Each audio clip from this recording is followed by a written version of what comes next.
मैंने आज फिर खुद से एक सवाल पूछा, किसके नाम पे ये आंसू बहते रहते हैं। खामोश रात की दूध में बैठा सोचता हूँ, क्यों तेरे ही ख्वाब आंखों में पलते हैं।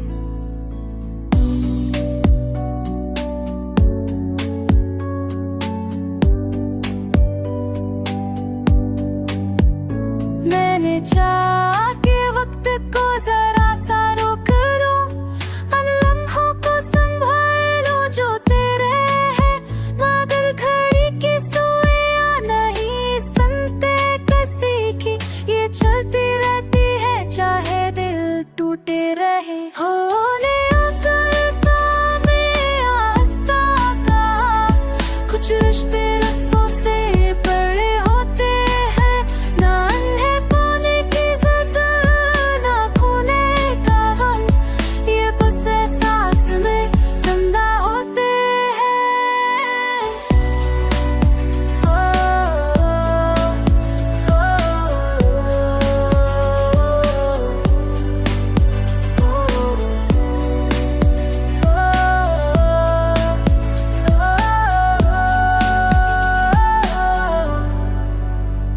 दिन की रोशनी भी तुझसे सवाल करती है, रात की खामोशी में भी तेरा नाम है।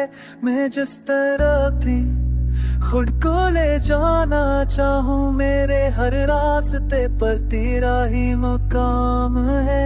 ये गाना